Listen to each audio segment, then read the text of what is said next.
यूनानी खूबसूरत नौजवान फिलिप, जो टेक्सला से अपने वतन यूनान के शहर एथेंस की तरफ गुरु विशाल की हदायत पर रवाना हुआ था कि वहां देवी डायना के नाम के मंदिर से कोई मशवरा हासिल कर सके। वहां ये होता था कि पूरे चांद की रात को लोग देवी डायना के बुत पर फूलों के हार डालते और फिर किसी ख्वाहिश का इजहार करते। देवी डायना अगर उन पर खुश हो जाती तो उनके दिल में उनके सवाल का जवाब डाल देती थी। असल में कोई भी पत्थर की मूर्ति कभी नहीं बोल सकती। लोग अपने अकीदे की, अपने दिल की आवाज को देवी डायना की आवाज समझ लेते हैं। मगर ये कदीम जमाना था और दुनिया अभी तोहमात और शिर्क और बुत परस्ती और जहालत के अंधेरों में भटक रही थी। अभी इस तारीकी में इस्लाम और कुरान का उजाला नहीं फैला था, क्योंकि जब इस्लाम आया और कुरान की रोशनी चारों तरफ फैल गई तो फिर लोग बुतों की पूजा छोड़कर एक खुदा की इबादत करने लगे। और कुरान ने उन्हें हदायत की कि दुनिया में इंसान अपनी मेहनत और जिद्दोजहद से ही कोई मकसद हासिल कर सकता है और बुत किसी को कुछ नहीं देते। फिर लोगों ने बुतों को पाश पाश कर दिया। मस्जिदों में अल्लाहु अकबर की सदाएं गूंज उठीं और हर तरफ इस्लाम का नूर फैल गया। लेकिन हम इस्लाम से बहुत पहले की बात कर रहे हैं, जब हर तरफ जहालत की तारीकियां फैली हुई थीं। चुनाचे यूनानी नौजवान फिलिप एथेंस पहुंचते ही सीधा डायना के मंदिर आ गया। वो पूरे चांद की रात थी।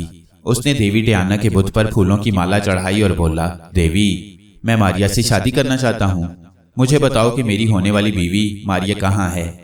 देवी का पत्थर का बुत खामोश था, मगर फिलिप के अपने दिल ने उसके सवाल का जवाब दे दिया। उसके दिल में जैसे ये ख्याल पैदा हुआ कि मारिया यूनान में नहीं है। फिलिप मंदिर से वापस आ गया। उसे यकीन हो गया था कि मारिया यूनान में कहीं नहीं है। तो फिर वो कहाँ है? इसका जवाब उसे मंदिर की देवी डायना ने नहीं दिया था। फिलिप उदास होकर अपने मकान में आ गया। ये फिलिप के माँ बाप का मकान था। फिलिप के माँ बाप वफात पा चुके थे। वो इस मकान में अकेला था। मकान शहर से बाहर एक पहाड़ी की ढलान पर बना हुआ था, जिसके आगे बाग था। बाग में अपोलो देवता का मुजस्मा लगा हुआ था। फिलिप ने सोचा कि वो अगले चांद की रात को एक बार फिर देवी डायना से पूछेगा कि मारिया कहाँ है। दूसरी तरफ नाग और जूली सॉन्ग का जहाज यूनान की बंदरगाह एथेंस पहुंच गया। बदरू काऊ भी अमीरजादी की शक्ल में जहाज से उतरी और नाग जूली सॉन्ग से कहा कि तुम मेरे मकान पर चले चलो। नाग जूली सॉन्ग ने कहा कि हम मुसाफिर खाने में ठहरेंगे और वह मुसाफिर खाने की तरफ चल दिए। बदरू काऊ छुपकर उनका पीछा करती रही। उसने देखा कि नाग और जूली सॉन्ग मुसाफिर खाने में ही ठहरे थे।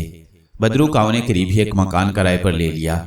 मकान की खिड़की से मुसाफिर खाना सामने नजर आता था। नाग और जूली सॉन्ग अपने साथियों की तलाश में निकल गए। वो दिन भर शहर के बाजारों और बागों में फिरते रहे। उन्हें अपने साथियों का कोई सुराग न मिला। शाम के वक्त नाग और जूली सॉन्ग वापस मुसाफिर खाने की तरफ आ रहे थे कि अचानक सामने फिलिप आता दिखाई दिया। जूली सॉन्ग ने उसे पहचान लिया। फिलिप ने भी जूली सॉन्ग को पहचान लिया, क्योंकि उसने जूली सॉन्ग को गुरु विशाल के झोंपड़े में देखा था। वो जूली सॉन्ग से मिलकर बोला, बहन जूली सॉन्ग, तुम्हें देखकर बहुत खुशी हुई। ये बताओ कि मारिया कहाँ है? मैं उसकी तलाश में यहाँ आया हूँ। वो तुम्हारे साथ नदी पर नहाने गई थी, फिर तुम दोनों का कुछ पता नहीं चला। तब जूली सॉन्ग ने फिलिप को सारी बात बता दी कि मैं उस वक्त बदरू थी। मुझ पर बदरू काऊ का जादू हो गया था। मैंने उसे बदरू काऊ के पास पहुंचा दिया था। इसके बाद मुझे कुछ पता नहीं कि वो कहाँ चली गई। ये मेरा दोस्त और भाई नाग है। हम खुद मारिया और अपने दूसरे साथियों की तलाश में हैं। जूली सॉन्ग ने फिलिप का नाग से तारुफ करवाया। नाग ने कहा, फिलिप भाई, हम मुसाफिर खाने में ठहरे हुए हैं। अगर तुम्हें कहीं मारिया का कुछ सुराग मिला तो हमें जरूर इतला देना। फिलिप बोला, आप लोग मुसाफिर खाने में क्यों ठहरे हुए हैं? मेरा घर खाली पड़ा है। तुम लोग मेरे घर में क्यों नहीं आ जाते? जूली सॉन्ग ने कहा, तुम्हें तकलीफ होगी, हम वहाँ ठीक हैं। फिलिप ना माना और वो नाग और जूली सॉन्ग को अपने मकान पर ले आया। शाम हो गई। जब नाग और जूली सॉन्ग मुसाफिर खाने में वापस ना आए तो बदरू काऊ परेशान हुई कि ये लोग कहाँ चले गए। वो घर से निकलकर मुसाफिर खाने में आई। इधर उधर देखा, नाग और जूली सॉन्ग उसे कहीं नजर ना आए। बदरू शहर में उन्हें तलाश करती रही। रात हो गई, मगर नाग और जूली सॉन्ग उसे कहीं दिखाई ना दिए। बदरू काऊ तो परेशान हो गई। ये कैसे हो सकता था कि वो नाग और जूली सॉन्ग को हाथ से गंवा दे। वो एक बार फिर उन दोनों की तलाश में शहर की तरफ निकल गई। आखिर बदरू काऊ ने पता कर लिया कि नाग और जूली सॉन्ग एक यूनानी लड़के फिलिप के मकान पर ठहरे हुए हैं। बदरू काऊ ने अब एक और दूसरा मंसूबा बनाया। उसने अपनी शक्ल बदलकर अपने आप को एक गरीब देहाती लड़की बना लिया और दिन के वक्त आंखों में आंसू भरकर फिलिप के मकान पर पहुंच गई। उस वक्त नाग और जूली सॉन्ग शहर गए हुए थे। काऊ ने रोते हुए कहा, भाई, मैं यतीम लड़की हूँ। मेरा इस दुनिया में कोई नहीं रहा और 2 दिन से भूखी हूँ। मुझे कोई काम दिला दो, तुम्हारी बड़ी मेहरबानी होगी। फिलिप को भी ऐसी औरत की जरूरत थी जो घर का काम वगैरह कर सके और खाना भी पका दिया करे। उसने पूछा, तुम्हारा नाम क्या है? बदरू काऊ ने कहा, मेरा नाम हुमैरा है, मैं खाना पकाना भी जानती हूँ। फिलिप ने उसे अपने यहाँ मुलाजिम रख लिया। दोपहर के बाद नाग और जूली सौंग आए तो बदरू काऊ को वो पहचान न सके, क्योंकि काऊ ने अपनी शक्ल बदल रखी थी। फिलिप ने बताया कि इस लड़की का नाम हुमैरा है और यह हमारे लिए खाना वगैरह पकाया करेगी। नाग और जूली सौंग ने बदरू काऊ को ज्यादा अहमियत न दी और मारिया थ्यूसोंग, अंबर और केटी के बारे में बातें करने लगे। बदरू काऊ बिस्तर लगा रही थी। वो उनकी बातें खामोशी से सुनती रही और दिल में हंसती रही कि इन लोगों को मालूम ही नहीं कि थ्यूसोंग, केटी, अंबर और मारिया को ये लोग अब कभी नहीं देख सकते। फिलिप कहने लगा, क्यों ना हम किसी दूसरे शहर चलकर मारिया को तलाश करें। नाग बोला, अच्छा ख्याल है, मगर मैं चाहता हूँ कि अभी कुछ दिन इस शहर में रहें। हो सकता है कि मारिया, थ्यूसोंग और केटी में से कोई इधर आ निकले। फिलिप ने कोई एतराज न किया। जूली सौंग कहने लगी, यहाँ समुद्र में एक जजीरा है, वहाँ भी लोग रहते हैं, कल मेरा ख्याल है वहाँ चलकर देखा जाए। फिलिप बोला, इस मुल्क यूनान में तो कितने ही जजीरे हैं जूली बहन। नाग ने कहा, फिर तो हम उन सब जजीरों में चलेंगे, हो सकता है अपने दोस्तों का कोई सुराग उन जजीरों में ही मिल जाए। जब रात हो गई तो जूली सौंग एक कमरे में सो गई और नाग और फिलिप दूसरे कमरे में लेटकर बातें करने लगे। नौकरानी यानी बदरू काऊ मकान के बरामदे में एक तरफ बिस्तर लगाकर लेट गई। उसकी नजरें और कान नाग फिलिप की तरफ लगे थे। वो इंतजार कर रही थी कि ये दोनों सो जाएं, तो वो जूली सौंग के कमरे में दाखिल होकर सोते में उस पर हमला कर दे और उसे बदरू में बदल डाले। मगर बदरू काऊ को ये मालूम नहीं था कि इन लोगों को नींद की जरूरत नहीं होती और वो कई सौ साल से जाग रहे हैं। फिलिप तो थोड़ी देर बातें करने के बाद सो गया, मगर नाग जाग रहा था, वो नहीं सो रहा था। बदरू काऊ भी जाग रही थी। नाग जूली सौंग की कोठरी के सामने तख्त पर बैठा था। अचानक नाग गायब हो गया। बदरू काऊ हैरान हुई कि नाग कहाँ चला गया। वो ये समझी कि नाग अपनी कोठरी में चला गया होगा। असल बात ये थी कि नाग छोटा उकाब बनकर मकान की मुंडीर पर जाकर बैठ गया था। यूं ही उसका दिल चाह रहा था कि रात के सन्नाटे में शहर को देखे। शहर में जगह जगह मशाले रोशन थी। एथेंस बड़ा तरक्की याफ्ता शहर था। अगरचे ये सैकड़ों साल पुराना शहर था, मगर इल्म की दौलत से माला माल था। नाग शहर की तरफ परवाज करने ही लगा था कि उसने नौकरानी को जूली सौंग की कोठरी की तरफ जाते देखा। ये काऊ बदरू थी जो नाग को वहां ना पाकर जूली सौंग पर तिलिस्म करने जा रही थी ताकि उसे हमेशा के लिए खत्म कर दे। नाग को ताज्जुब हुआ कि ये नौकरानी जूली सौंग की कोठरी में क्या करने जा रही है। नाग ने फौरन सांप की शक्ल इख्तियार की और दीवार पर से रेंगता हुआ नीचे उतर आया। कोठरी के अंदर बदरू काऊ जूली सौंग के सरहाने की तरफ खड़ी दोनों बाजू ऊपर उठाए मंत्र पढ़ रही थी। जूली सौंग कभी सोती नहीं थी, मगर उस रात जाने उसके दिल में क्या आई कि वो सो गई। नाग फौरन समझ गया कि ये नौकरानी असल में कोई जादूगरनी है। नाग ने लपक कर बदरू काऊ की पिंडली पर डस दिया। नाग के जहर ने बदरू काऊ पर अजीबोगरीब असर किया। सबसे पहले तो उसकी जुबान बंद हो गई, दोनों बाजू खुले के खुले रह गए और वो धड़ाम से फर्श पर गिर पड़ी। गिरने की आवाज से जूली सौंग की आंख खुल गई। नाग फौरन इंसानी शक्ल में आ गया। फर्श पर नौकरानी को गिरे हुए देखा तो जूली सौंग बोली, नाग ये यहाँ क्यों गिरी हुई है। नाग ने कहा, मेरा ख्याल है ये कोई जादूगरनी है, ये तुम पर जादू कर रही थी, मैंने इसे डस दिया। कोठरी में शमा जल रही थी। नाग और जूली सौंग दोनों बदरू काऊ को देख रहे थे कि अचानक बदरू काऊ की शक्ल बदलने लगी। नाग बोला, जूली सौंग ये सचमुच कोई जादूगरनी थी, देखो मेरे जहर के असर से इसकी शक्ल बदल रही है। जूली सौंग भी बदरू काऊ को गौर से देखने लगी। शक्ल बदलते बदलते उसकी शक्ल असल हालत में आ गई तो जूली सौंग और नाग दोनों हैरान होकर बोले, अरे ये तो बदरू काऊ है। दोनों बदरू काऊ की शक्ल से अच्छी तरह वाकिफ थे। जूली सौंग बोली, नाग तुमने मुझे बचा लिया, वरना ये मनहूस औरत एक बार फिर मुझे बदरू बनाने वाली थी। नाग ने कहा, हमारी किस्मत अच्छी थी जूली। इतने में उनकी आवाजें सुनकर फिलिप भी अंदर आ गया। जब नाग और जूली सौंग ने उसे बताया कि ये जो नौकरानी थी असल में एक जबरदस्त और ताकत वाली बदरू काऊ है जिसने उन दोनों पर तिलिस्म कर रखा था, तो फिलिप बड़ा हैरान हुआ। बोला, इस औरत को बदरूहों के कब्रिस्तान में ले चलो। बदरू काऊ का सांस रुक गया था, उसके दिल की धड़कन भी बंद हो चुकी थी। नाग ने कहा, यह जादूगरनी है, मेरा ख्याल है ये मर तो नहीं सकती। फिलिप कहने लगा, इसे बदरूहों के कब्रिस्तान में दफन कर दिया जाए तो ये वहां से कभी बाहर नहीं निकल सकेगी। जूली सौंग ने पूछा, उस कब्रिस्तान की खास बात क्या है। फिलिप ने कहा, खास बात यह है कि यहाँ ऐसे लोगों को दफन किया जाता है जिनके बारे में ये शुबा होता है कि बदरूहें हैं। फिर कातिलों को भी फांसी की सजा के बाद इसी कब्रिस्तान में दबा दिया जाता है। लोग कहते हैं कि इस कब्रिस्तान से कभी कोई बदरू बाहर नहीं निकल सकी। नाग ने कहा, यह अच्छी बात है, बदरू काऊ हमारी दुश्मन है, इसे बदरूहों के कब्रिस्तान में ही दबा देते हैं। उन्होंने रात के अंधेरे में ही बदरू काऊ को एक बोरी में बंद किया और बदरूहों के कब्रिस्तान में ले आए। यहाँ उन्होंने एक जगह गड्ढा खोदकर बदरू काऊ की लाश को दफन करके ऊपर छोटी सी ढेरी बना दी। वहाँ कितनी ही पुरानी और टूटी हुई कब्रें बिखरी हुई थीं। उस वक्त भी कब्रिस्तान की फिजा में कई बदरूहें चल फिर रही थीं। मगर वो नाग और जूली सॉन्ग के करीब आते हुए डर रही थीं। उन्हें मालूम था कि ये दोनों हजारों बरस से सफर कर रही हैं।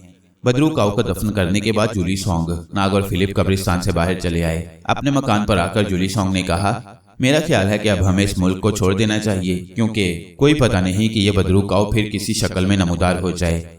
नाग ने कहा, मेरा भी यही ख्याल है। फिलिप कहने लगा, तो फिर मैं भी आपके साथ ही चलूंगा। यहाँ मैं अकेला रहकर क्या करूंगा। यूनानी लड़के फिलिप को भी अभी तक जूली सॉन्ग और नाग की ताकत का पता नहीं चला था।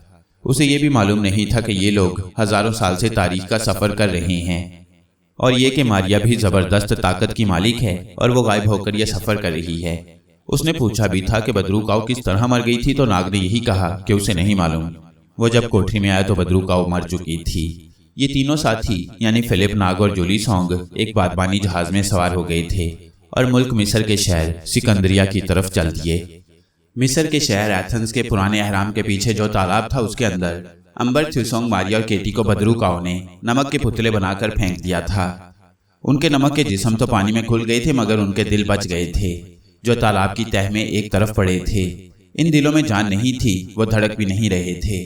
अब ऐसा हुआ कि एक दिन बड़े जोर की आंधी चली, जिसकी वजह से पानी में लहरें उठने लगीं और मारिया और अंबर के दिल आहिस्ता आहिस्ता अपनी जगह से खिसककर तालाब की तह में उस जगह पर आ गए जहां जमीन में से पानी निकल रहा था।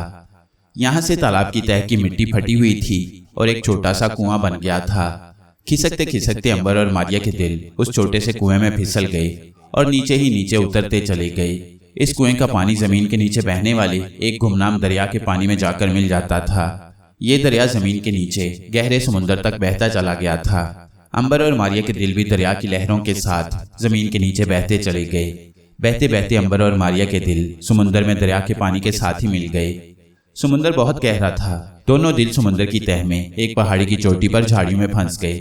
कई दिन अंबर और मारिया के दिल समुद्र के नीचे पहाड़ी की चोटी पर पड़े रहे।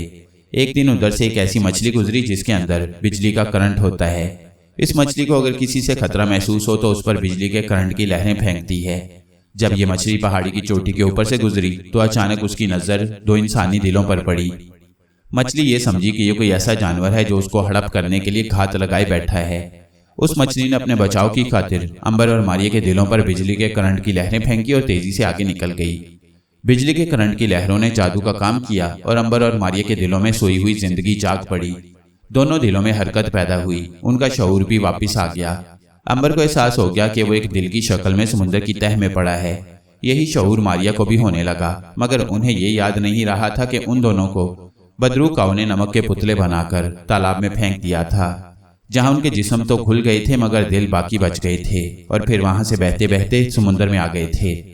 अंबर को मारिया का और मारिया को अंबर का एहसास भी हो गया था। वो दोनों एक दूसरे की मौजूदगी को महसूस कर रहे थे, मगर जुबान ना होने की वजह से कोई बात नहीं कर सकते थे। उन्हें यह भी इल्म हो चुका था कि उन पर एक मछली के करंट का असर हुआ है। अंबर और मारिया को एक दूसरे के करीब होने का पूरा एहसास था और उनकी याददाश्त भी वापस आ गई थी। दोनों एक दूसरे के करीब आ गए थे और दोनों दिलों ने धड़कना शुरू कर दिया था। धड़कने की वजह से वो पानी में आगे चलने लगे। समुद्र के ऊपर तो बड़ी बड़ी लहरें उठती हैं, मगर समुद्र की तह खामोश होती है। वहां कोई शय पानी की लहरों की वजह से सफर नहीं कर सकती। लेकिन चूंकि अंबर और मारिया के दिल धड़क रहे थे, इसकी वजह से वो समुद्र की तह में एक तरफ को आगे की तरफ खिसकने लगे।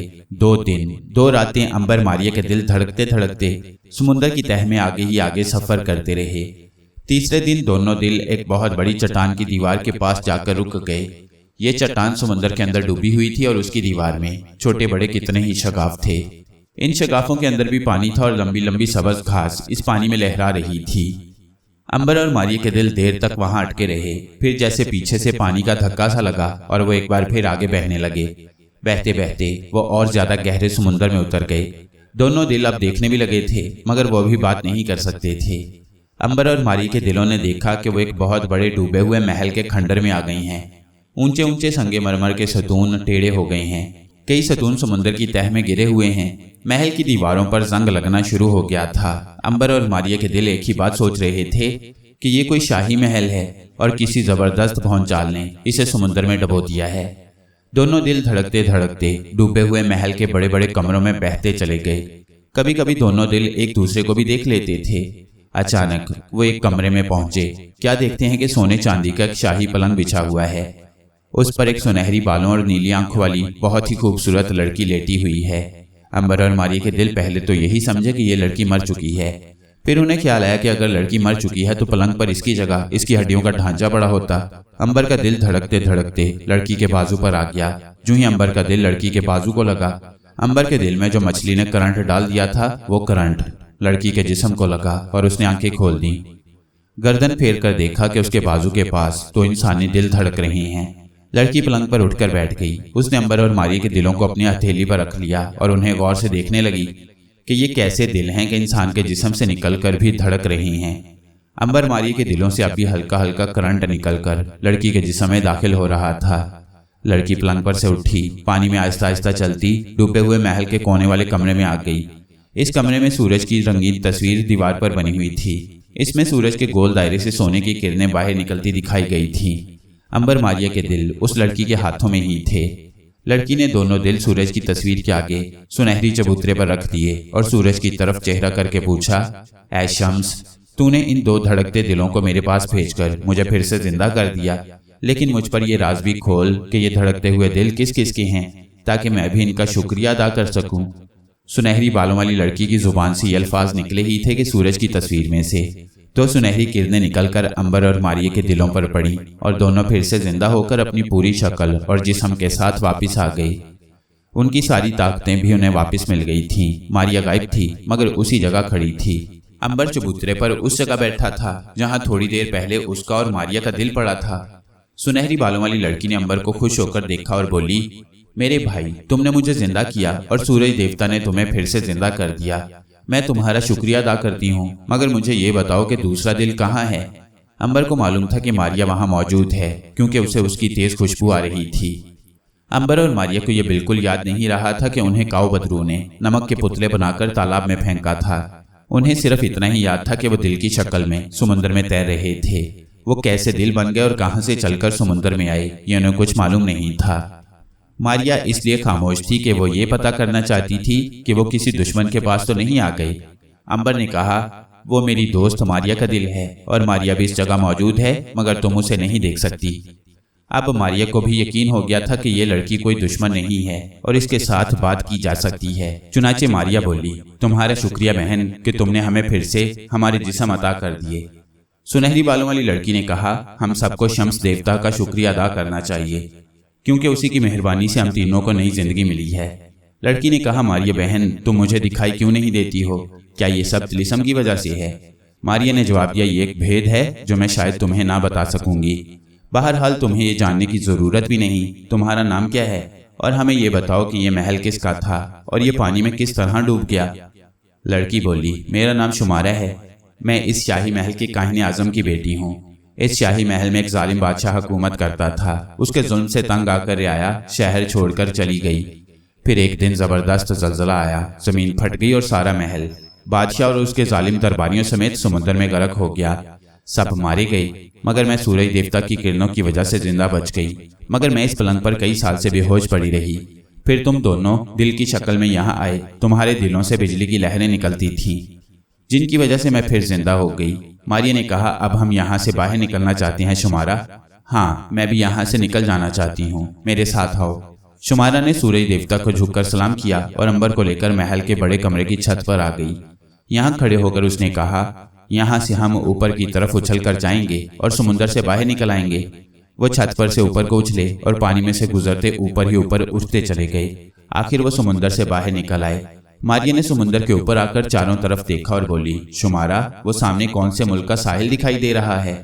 शुमारा और अंबर समुद्र की लहरों पर तैरते हुए किनारे की तरफ बढ़ रहे थे। शुमारा ने कहा, यह बहीरा रूम है।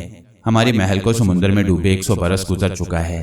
मेरा ख्याल है कि हम फलस्तीन के साहिल पर निकलेंगे और अर्ज़ फलस्तीन पर अब किसकी हुकूमत होगी ये मुझे मालूम नहीं।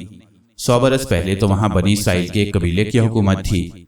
सुनहरी बालों वाली लड़की शुमारा के जिस्म में सूरज की किरणों की वजह से नई जिंदगी वापस आई थी, मगर उसके पास कोई ताकत नहीं थी। वो आम लड़कियों की तरह नाजुक लड़की थी, मगर वो बहादुर और बेखौफ लड़की थी। समुद्र का किनारा दूर तक सुनसान था। सूरज की धूप में किनारे की जर्द रेत दूर तक चमक रही थी। समुद्र से निकलकर उन्होंने शहर की तरफ चलना शुरू कर दिया। जमीन ऊंची नीची थी, कहीं कहीं खजूर के दरख्तों के झुंड नजर आते थे। फिर दूर उन्हें शहर की दीवार नजर आई जिसके चौकोर बुर्जों में सिपाही पहरा दे रहे थे। शुमारा ने कहा, ये शहर सौसा है। इस शहर पर आज से 100 बरस पहले बनी इसराइल के एक बादशाह की हुकूमत थी। शहर की फसील उसी तरह है। पता नहीं अब यहाँ किसकी हुकूमत होगी। अंबर ने कहा, मुझे ऐसे लग रहा है कि शहर में जंगी तैयारियां हो रही हैं। वो शहर की दीवार के करीब आ गए थे। शहर की दीवार के ऊपर नेज़े वाले सिपाही खड़े थे। शहर का दरवाज़ा खुला था मगर हर अंदर जाने वाले की तलाशी ली जाती थी। मारिया बोली, शायद इस शहर पर दुश्मन की फौज ने कब्जा कर लिया है। शुमारा ने सिपाहियों को गौर से देखा और बोली, तुम ठीक कहती हो मारिया, इस शहर पर तो दुश्मन का कब्जा है। मेरा ख्याल है हमें यहाँ से भाग जाना चाहिए, कहीं हम किसी मुसीबत में ना फंस जाएं। मगर अब देर हो चुकी थी। शहर के दरवाजे पर खड़े दुश्मन सिपाहियों ने अंबर और शुमारा को देख लिया था। सिपाहियों ने उन्हें इशारे से बुला लिया। हर सिपाही के हाथ में नेज़ा था, कंधे से तीर कमान लगे हुए थे। मारिया ने कहा, घबराओ नहीं शुमारा, हम तुम्हारे साथ हैं। वो सिपाहियों के करीब चले गए। सिपाही ने शुमारा की तरफ देखा और कहा, तुम औरत हो, उस ड्योढ़ी में जाकर तलाशी दो, वहां हमारी एक खातून सिपाही मौजूद है। शुमारा ड्योढ़ी में चली गई। सिपाही ने अंबर की तलाशी लेते हुए पूछा, तुम कहाँ के रहने वाले हो, कहाँ से आ रहे हो? अंबर ने कहा, हम सयाह हैं, दूर से आ रहे हैं, सौसा को देखने आए हैं। सिपाही एक दूसरे की तरफ देखकर हंसने लगे। मारिया उनके पास ही खड़ी थी मगर वो उसे देख नहीं सकते थे। अंबर ने भी सोचा कि आखिर ये किस बात पर हंसे हैं। इतने में शुमारा भी ड्योढ़ी से निकल आई। सिपाही ने कहा, तुम शहर में जा सकते हो। उन्होंने देखा कि शहर के बाजार तकरीबन वीरान पड़े थे। कई जगहों पर घरों और दुकानों का सामान बिखरा पड़ा था। कहीं कहीं अजनबी सिपाही अभी तक घरों को लूट रहे थे। दूसरे बाजार में शहर के बदकिस्मत लोगों की कटी हुई लाशें बिखरी पड़ी थीं। शुमारा कहने लगी, हमने यहाँ आकर गलती की है। ये दुश्मन के सिपाही हैं जो घरों को अभी तक लूट रहे हैं और शहरियों को कत्ल कर रहे हैं। एक मकान में से चीख की आवाज गूंजी, फिर एक कटी हुई लाश किसी ने ऊपर से नीचे सड़क पर फेंक दी। शुमारा कुछ घबरा कर बोली, तुम लोग किसी मुसीबत में ना फंस जाओ अंबर, मैं तो इसी इलाके की रहने वाली हूँ, यहाँ की जुबान जानती हूँ। तुमको ये लोग जासूस समझकर ना पकड़ लें। अंबर मुस्कुराया, कहने लगा, मैं भी यहाँ की जुबान जानता हूँ। इतने में एक गली में से 4-5 सिपाही तलवारें लहराते निकले। एक सिपाही ने एक मासूम लड़की को कांधे पर डाल रखा था। लड़की चीख रही थी, मुझे बचाओ, मुझे इन दरिंदों से बचाओ। शुमारा से ना रहा गया। उसने सिपाहियों को मुखातिब करके बुलंद आवाज में कहा, इस लड़की को छोड़ दो। सिपाही रुक गए, वैश्यों की तरह कहकहा लगाया और शुमारा की तरफ देखकर बोले, तुम भी हमारे साथ जाओगी? एक दुश्मन सिपाही ने शुमारा को बाजू से पकड़कर खींचा। भला ये कैसे हो सकता था कि अंबर और मारिया के होते हुए शुमारा पर कोई हाथ उठाता। मारिया ने सिपाही के हाथ से नेजा खींचकर उसके सीने में घोंप दिया। सिपाही सीने को पकड़कर पीछे को गिरा। दूसरे सिपाही ये समझे कि शुमारा ने उनके साथी को कत्ल किया है। उन्होंने तलवारें लहराईं और शुमारा को कत्ल करने ही वाले थे कि अचानक शुमारा उनके दरमियान से गायब हो गई। असल में मारिया ने उसे अपने कंधे पर उठा लिया था। अंबर समझ गया कि मारिया ने शुमारा को उठा लिया है। सिपाही दहशत के मारे इधर उधर तकने लगे कि लड़की कहाँ गायब हो गई। अंबर ने कहा, इस लड़की को छोड़ दो और यहाँ से भाग जाओ। एक सिपाही ने पूछा, क्या तुम जादूगर हो? अंबर बोला, हाँ मैं जादूगर हूँ, तुम्हें भी गायब कर दूंगा। सिपाही जादूगरों से बहुत डरते थे। उन्होंने लड़की को छोड़ दिया और खुद भाग गए। लड़की वापस अपने मकान की तरफ भाग गई। मारिया ने शुमारा को जमीन पर खड़ी कर दिया। वो फिर नजर आने लगी। शुमारा बोली, मारिया तुमने तो कमाल कर दिया, मैं जिंदगी में पहली बार अपने आप को गायब देख रही थी। मारिया ने कहा, अगर मैं तुम्हें उठाने में जल्दी ना करती तो वो लोग तुम पर हमला कर चुके थे। अंबर बोला, मेरा ख्याल है कि हमें इस शहर से निकल जाना चाहिए। ख्वामखा लड़ाई झगड़ा मोल लेना अच्छी बात नहीं। मारिया ने कहा, हाँ, ख्वामखा 2-3 सिपाही और मर जाएंगे मेरे हाथों। शुमारा बोली, इन सिपाहियों ने भी तो कितने लोगों का कत्ल किया होता है। ये तो किराए के सिपाही होते हैं, इनका तो काम ही लूट मार और कत्ल करना है। चलो किसी दूसरे शहर चलते हैं। अंबर, मारिया और शुमारा सौसा शहर से निकलकर एलाम शहर की तरफ चल दिए। रास्ते में अंबर और मारिया ने शुमारा को बताया कि वो अपने 4 दोस्तों की तलाश में हैं, यानी नाग, थ्यूसोंग, जुलीसोंग और केटी की तलाश में। शुमारा ने पूछा, बड़े अजीब नाम हैं तुम्हारे दोस्तों के, तुम कौन से शहर से सियाहत करने निकले थे और मारिया कैसे गायब हो जाती है? क्या मैं इसे कभी नहीं देख सकती? मारिया ने हंसकर कहा, मुझे देखोगी तो डर जाओगी शुमारा। शुमारा हंसकर बोली, मैं डरने वाली नहीं हूँ मारिया बहन, तुम बेशक मेरे सामने आ जाओ। मारिया ने एक खास मंत्र पढ़कर अपने जिस्म पर फूंक मारी और वह नजर आने लगी। सुनहरी बाल, नीली आंखें, गोरा चिट्टा रंग, नाजुक चेहरा मगर आंखों में बला की जहानत की चमक थी। शुमारा ने मारिया को गले लगा लिया और बोली, मारिया तुम तो बेहद खूबसूरत हो, काश मैं लड़का होती तो तुमसे शादी कर लेती। मारिया ने फौरन जवाब दिया, और अगर मैं लड़का होती तो तुमसे शादी कर लेती। अंबर बोला, भाई तुम लोग आपस में शादी ब्याह कर रहे हो, कुछ मेरे बारे में भी सोचा है कि नहीं? शुमारा ने कहकहा लगाकर कहा, अंबर भाई तुम्हारी शादी तो किसी शहजादी से होनी चाहिए। इसी तरह हंसी मजाक की बातें करते ये तीनों सड़क किनारे एक सराय में पहुंच गए। मालूम हुआ कि एक काफिला शाम के वक्त सूरज गुरूब होने के फौरन बाद एलाम शहर की तरफ रवाना हो रहा है। अंबर, मारिया और शुमारा उसी काफिले में शामिल हो गए। अंबर और मारिया ने वहां भी अपने साथियों की खुशबू लेने की कोशिश की मगर नाकाम रहे। थ्यूसोंग, नाग, केटी और जुली सोंग में से किसी की खुशबू वहां पर नहीं थी। अब उनको उम्मीद थी कि शायद एलाम शहर में उन्हें थ्यूसोंग वगैरह का कुछ सुराग मिल जाए। इधर अंबर और मारिया और शुमारा एलाम शहर की तरफ चले जा रहे थे और दूसरी तरफ जुली सोंग, फिलिप और नाग मिस्र के शहर सिकंदरिया पहुंच गए थे। सिकंदरिया पर उन दिनों यूनानियों की हुकूमत थी और एक यूनानी बादशाह फिरौन की तरह वहां हुकूमत करता था। उसने सिकंदरिया की बंदरगाह के पास एक ऊंची चट्टान पर लाइट हाउस बनवाया हुआ था, जिसमें रात को तेल में भिगोई हुई बड़ी बड़ी मशालें रोशन की जाती, जिनकी रोशनी समुद्री जहाजों को दूर से नजर आती थी और जहाजरान अपने जहाजों को समुद्री चट्टानों से बचाने में कामयाब हो जाते थे। सिकंदरिया शहर काफी बड़ा शहर था। बाजार खुले खुले थे, सड़कें पत्थरों को जोड़कर बनाई गई थीं, मकान लकड़ी के थे और कई कई मंजिला ऊंचे थे। फिलिप और जुली सोंग एक मुसाफिर खाने में उतर गए। फिलिप के पास सोने के कुछ सिक्के मौजूद थे। जुली सोंग ने सिकंदरिया में आते ही फिजा को सूंघा। वहां मारिया, अंबर, थ्यूसोंग और केटी में से किसी की खुशबू नहीं थी। जुली सोंग ने फिलिप से कहा, फिलिप, मारिया इस शहर में भी नहीं है। अगर वो इस शहर में होती तो मुझे सबसे पहले उसकी खुशबू आ जाती। फिलिप बोला, यह भी तो हो सकता है कि उसको भी किसी ने बदरू बना दिया हो। जुली सोंग ने जवाब दिया, हाँ, अगर ऐसा है तो फिर उसकी खुशबू हमें नहीं आ सकती। मगर मुझे यकीन नहीं आता कि मारिया को किसी ने बदरू बनाया हो, क्योंकि मारिया तो किसी को नजर ही नहीं आती। इस पर फिलिप ने ताज्जुब से जुली सोंग की तरफ देखा। ये तुम क्या कह रही हो जुली सोंग? मारिया तो नजर आती है। टेक्सला में गुरु विशाल की झोंपड़ी में वो मुझे साफ नजर आया करती थी। मैं तो उसका मुजस्मा भी तैयार कर रहा था। जुली सोंग मुस्कुराई और बोली, फिलिप तुम बड़े भोले भाले हो। तुम मारिया के बारे में और मेरे बारे में कुछ नहीं जानते। बहरहाल तुम फिक्र न करो, मारिया अगर तुम्हें मिल गई तो तुम उसे जरूर देख लोगे। फिलिप की समझ में कुछ ना आया। कहने लगा, मारिया जो कुछ भी है मैं उसको पसंद करता हूँ और उससे शादी करना चाहता हूँ। जूली सोंग को मालूम था कि मारिया कभी फिलिप से शादी नहीं करेगी, वो शादी कर ही नहीं सकती थी। लेकिन जूली सोंग ने फिलिप का दिल तोड़ना मुनासिब न समझा और बोली, मैं तुम्हारे इस नेक जज्बे की कदर करती हूँ फिलिप, लेकिन पहले मारिया को तलाश तो कर लें। फिलिप कहने लगा, अगर तुम्हारे ख्याल के मुताबिक मारिया यहाँ सिकंदरिया में नहीं है तो फिर हम मिस्र के किसी दूसरे शहर चलते हैं। जूली सोंग को याद आ गया कि मिस्र के दारुल हुकूमत एथेंस के एक एहराम में ही उसे बदरू काऊ पहली बार मिली थी और उसने उसे बदरू बना दिया था। अब तो बदरू काऊ हमेशा के लिए खत्म हो चुकी थी। क्यों ना उसी एहराम में चलकर देखा जाए, हो सकता है वहां से मारिया का कुछ पता चल जाए। उसने नाग की तरफ मुखातिब होकर कहा, नाग, हम एथेंस चलते हैं, वहां एहराम भी हैं। मुमकिन है उन एहरामों में किसी जगह हमें मारिया का कुछ सुराग मिल जाए। नाग को क्या एतराज हो सकता था, वो फौरन तैयार हो गया। सिकंदरिया से वो एक काफिले में शामिल होकर एथेंस की तरफ चल दिए। एथेंस का शहर वहां से ज्यादा दूर नहीं था। एक तरफ नाग, जूली सोंग और फिलिप यूनान से निकलकर मिस्र के सबसे बड़े शहर एथेंस के लिए रवाना हो गए, तो दूसरी तरफ अंबर, मारिया और शुमारा शहर इलाम की तरफ सफर करते चले आ रहे थे। तीसरी तरफ थ्यूसोंग और केटी अभी तक दिल की शक्ल में पुराने एहराम के पीछे वाले तालाब के अंदर पड़े थे। ना उन्हें मालूम है कि वो कहाँ हैं और ना किसी दूसरे को उनके बारे में कुछ इल्म है, क्योंकि थ्यूसोंग और केटी के दिल अभी तक धड़क नहीं रहे। नाग, जूली सोंग और फिलिप सिकंदरिया से रवाना होकर मिस्र के दारुल हुकूमत एथेंस में पहुंच गए।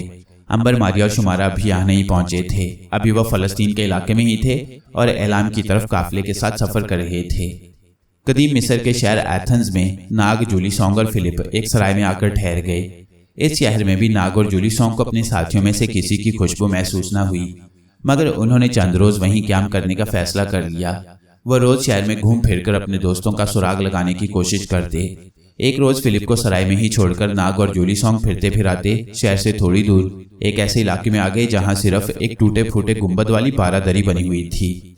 इस बारादरी के अंदर एक पुरानी कब्र भी थी। नाग ने जूली सोंग से कहा, जूली, तुम तो मुर्दे से गुफ्तगू कर लेती हो, फिर क्यों ना इस कब्र के मुर्दे से पूछ कर देखो कि हमारे साथी कहाँ हैं। जूली सोंग को यह तजवीज़ पसंद आ गई। कहने लगी, ठीक है, आओ इस कब्र के मुर्दे से पूछते हैं। उन्होंने कब्र को सरहाने की जानिब से खोद डाला। नीचे से मुर्दे की खोपड़ी नजर आने लगी। नाग कब्र के ऊपर ही एक तरफ बैठ गया। जूली सोंग ने मुर्दे की खोपड़ी पर हाथ रखकर मंत्र पढ़कर फूंका। मुर्दे की खोपड़ी में हरकत पैदा हुई और फिर एक खुश्क सी आवाज आई। तुम क्या पूछना चाहती हो? जूली सॉन्ग ने कहा, मेरे दोस्त, क्या तुम मुझे बता सकते हो कि हमारे साथी अंबर, मारिया, थ्योसॉन्ग और केटी कहाँ हैं? मुर्दे की आवाज आई, थ्योसॉन्ग और केटी इसी शहर के एक तालाब के अंदर 2 दिलों की शक्ल में डूबे हुए हैं और अंबर, मारिया फलस्तीन के शहर एलाम की तरफ सफर कर रहे हैं। इतनी जल्दी जवाब पर नाग और जूली सॉन्ग बड़े खुश हुए। जूली सॉन्ग ने सवाल किया, थ्योसॉन्ग और केटी किस तालाब में हैं और वो दिल की शक्ल में है, इसका क्या मतलब हुआ? मुर्दे की आवाज आई, उन्हें भी नमक के पुतले बनाकर तालाब में फेंक दिया गया था। अंबर, मारिया तो वहां से किसी तरह बाहर निकल गए, मगर थ्योसॉन्ग और केटी अभी तक तालाब के नीचे ही पड़े हैं। नाग को कुछ याद नहीं रहा था कि बदरू काऊ ने उसे भी तालाब में डाल दिया था या नहीं। मुर्दे ने बताया कि अंबर, मारिया को याद नहीं कि वो कभी नमक के पुतले और फिर 2 दिल थे। उसी तरह थ्योसॉन्ग और केटी को भी याद नहीं रहेगा।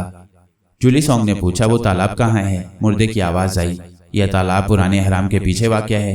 इसके आगे मैं कुछ नहीं बता सकता, मैं जा रहा हूँ। ये कहकर मुर्दे की खोपड़ी का मुंह बंद हो गया। जूली सॉन्ग और नाग ने कब्र को दोबारा बड़ी अच्छी तरह से बंद कर दिया और पुराने हराम की तरफ चल पड़े। नाग ने कहा, अंबर, मारिया का भी पता चल गया, वो एलाम शहर की तरफ जा रही हैं। पहले थ्योसॉन्ग और केटी को यहाँ से निकाल लें, उसके बाद अंबर और मारिया से मिलने हम सब एलाम शहर की तरफ चल देंगे। जूली सॉन्ग और नाग पुराने हराम के अकब में आए तो देखा कि वहाँ वाकई एक पुराना तालाब था। नाग बोला, तुम यहाँ बैठो, मैं तालाब के नीचे पानी में जाकर देखता हूँ। नाग ने उसी वक्त सांप की शक्ल इख्तियार की और तालाब में उतर गया। वो पानी में तैरता तालाब की तह में आ गया। तालाब का पानी काफी गहरा था। नाग को तालाब की तह में एक तरफ कीचड़ में 2 इंसानी दिल पड़े हुए नजर आए। वो समझ गया कि यही थ्योसॉन्ग और केटी के दिल हैं। नाग ने दोनों दिलों को अपने मुंह में पकड़ा और तालाब से बाहर निकाल लाया। बाहर आते उसने दोबारा इंसानी शक्ल इख्तियार कर ली और जूली सॉन्ग से कहा, जूली, तालाब के नीचे मुझे ये 2 दिल मिले हैं। क्या वाकई ये थ्योसॉन्ग और केटी के दिल हैं? यकीन नहीं आता। जूली सॉन्ग भी अजीब नजरों से दोनों दिलों को देख रही थी। उन दिलों से थ्योसॉन्ग और केटी की खुशबू नहीं आ रही थी। नाग बोला, हो सकता है ये तिलिस्म का असर हो। सवाल यह है कि इस दिल को इंसानी शक्ल में कैसे तब्दील किया जाए। जूली सॉन्ग ने कहा, मैं भी यही सोच रही हूँ। नाग कहने लगा, हम इन दिलों को अपने साथ ही रखेंगे, हो सकता है कि इसी लम्हे ये दोनों अपनी असली हालत में वापस आ जाएं। नाग ने थ्योसॉन्ग और केटी के दिलों को एक रुमाल में लपेटकर अपने पास रख लिया और वो दोनों वहां से उठकर वापस शहर की सराय में आ गए। सराय की कोठरी में बैठकर वो सोचने लगे कि अब उन्हें एलाम शहर की तरफ ही चले जाना चाहिए ताकि वहां अंबर और मारिया से भी मिल लिया जाए। एलाम की तरफ एक काफिला 2 रोज बाद रवाना होने वाला था। नाग ने कहा, 2 दिन हमें इसी शहर में रुकना पड़ेगा जूली। जूली सॉन्ग कहने लगी, मजबूरी है नाग, हम इंतजार कर लेते हैं। 2 दिन बाद काफिला एलाम शहर की तरफ रवाना हुआ तो उसमें नाग और जूली सॉन्ग भी शामिल थे। 3 रातों के सफर के बाद ये काफिला एलाम शहर पहुंच गया। फिलिप भी उनके साथ ही था। नाग और जूली सॉन्ग ने फिलिप को थ्योसॉन्ग और केटी के दिल के बारे में बिल्कुल नहीं बताया था। हाँ, उसे ये जरूर बता दिया था कि एलाम शहर में अंबर और मारिया के मिलने की उम्मीद पैदा हुई है। फिलिप इस खबर से बेहद खुश हुआ था। एलाम शहर पहुंचते ही नाग और जूली सॉन्ग को अंबर और मारिया की खुशबू आ गई। उस वक्त अंबर और मारिया एक मुसाफिर खाने में बैठी बातें कर रहे थे। अचानक उन्हें भी नाग और जूली सॉन्ग की खुशबू महसूस हुई। दोनों खुशी से एक साथ बोले कि ये तो नाग और जूली सॉन्ग की खुशबू है। वो सराय से बाहर निकल आए। दूसरी तरफ जूली सॉन्ग और नाग भी उनकी खुशबू लेते चले आ रहे थे। एक जगह उन सबकी मुलाकात हो गई। नाग, अंबर, जूली सॉन्ग और मारिया एक दूसरे से मिलकर बेहद खुश हुए। फिलिप परेशान था कि मारिया कहाँ है, क्योंकि वो उसे गायब होने की वजह से नजर नहीं आ रही थी। नाग और जूली सॉन्ग ने अंबर से फिलिप का तारुफ करवाया। मारिया ने कहा, फिलिप, तुम्हारा क्या हाल है? मैं तुम्हें देख रही हूँ मगर तुम मुझे नहीं देख सकते। फिलिप हक्का बक्का होकर उस तरफ तकने लगा जिस तरफ से मारिया की आवाज आई थी। उसने कहा, मारिया, मैं तुमसे दरख्वास्त करता हूँ कि मुझे अपनी शक्ल दिखा दो। मारिया उसी वक्त जाहिर हो गई। मारिया को देखकर फिलिप का चेहरा खुशी से खिल उठा। उसने कहा, खुदा का शुक्र है कि तुम्हारी शक्ल देखनी नसीब हुई। हमने तुम्हारी तलाश में बड़े दुख उठाए हैं। नाग और जूली सॉन्ग मुस्कुरा दिए। जूली सॉन्ग बोली, इस किस्म के दुख तो हम एक दूसरे से बिछड़कर उठाते ही रहते हैं फिलिप। फिलिप बोला, तुम ठीक कहती हो जूली सॉन्ग, लेकिन ये मेरी जिंदगी का पहला तजुर्बा है। ये सारे दोस्त सराय में आ गए। शुमारा उनसे रास्ते में ही एक शहर में अलग हो गई थी। तब नाग ने जेब से रुमाल निकालकर सामने रख दिया। उसमें 2 दिल पड़े हुए थे। अंबर और मारिया ने ताज्जुब से पूछा, ये किसके दिल हैं? फिलिप भी हैरानी से उन दिलों को देखने लगा। नाग ने कहा, ये थ्योसॉन्ग और केटी के दिल हैं। मारिया तड़प कर बोली, मेरे खुदा, तो क्या थ्योसॉन्ग और केटी हमसे हमेशा के लिए जुदा हो गई हैं? जूली सॉन्ग कहने लगी, ऐसा शायद अभी नहीं हो सकता, क्योंकि इसका वक्त नहीं आया। हमें सिर्फ सोचना है कि इन दिलों को थ्योसॉन्ग और केटी की शक्ल में कैसे वापस लाया जा सकता है। मारिया ने कहा, यह बात तो यहाँ किसी काहिन से ही पूछी जा सकती है, क्योंकि काहिन इस तिलिस्म का तोड़ कर सकती हैं जिसके असर से थ्योसोंग और केटी को दिल बना दिया गया है। नाग कहने लगा, अंबर तुम्हारा क्या ख्याल है? अंबर बोला, मारिया ठीक कहती है, हमें किसी काहिन से मिलना चाहिए। मुझे यकीन है कि वो इस तिलिस्म को तोड़ने में कामयाब हो जाएगा। जुलीसोंग ने कहा, तो फिर यहाँ के काहिन आजम से मुलाकात करनी चाहिए। मारिया बोली, हम सबका काहिन के पास जाना ठीक नहीं। मेरी राय ये है कि सिर्फ अंबर ये दोनों दिल लेकर काहिन के पास जाए, बाकी हम सब इसी सराय में बैठकर अंबर की वापसी का इंतजार करें।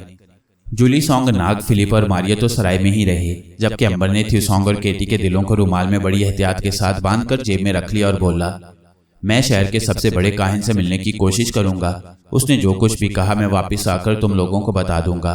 अंबर शहर के बड़े मंदिर की तरफ चल दिया, क्योंकि शहर का सबसे बड़ा पुजारी बड़े मंदिर में ही होता था।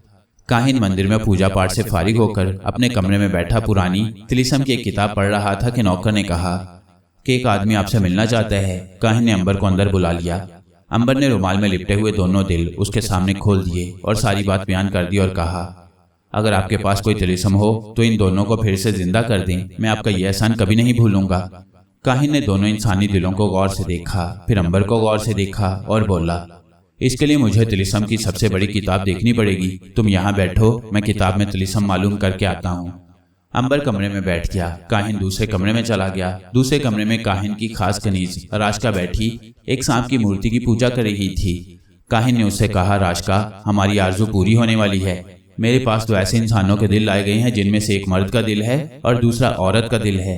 अपने तिलिस्म से मैंने पता चला लिया है कि ये दोनों इंसान इस दुनिया की मखलूक नहीं बल्कि खलाई मखलूक हैं। हमें एक मुद्दत से किसी खलाई मखलूक की तलाश थी कि जिस पर अपने लिए तिलिस्म का तजुर्बा करूं और फिर ऐसा नक्श बनाऊं कि जिसकी मदद से सारी दुनिया पर मेरी हुकूमत हो जाए। उस तिलिस्मी नक्श के लिए मुझे खलाई मखलूक की जरूरत थी जो मुझे नहीं मिल सकती थी, मगर अब देवता मेहरबान हो गए हैं और उन्होंने 2 खलाई इंसानों को खुद मेरे पास भेज दिया है। राशका बड़ी खुश हुई, बोली, क्या ये दिल वाकई खलाई मखलूक के हैं?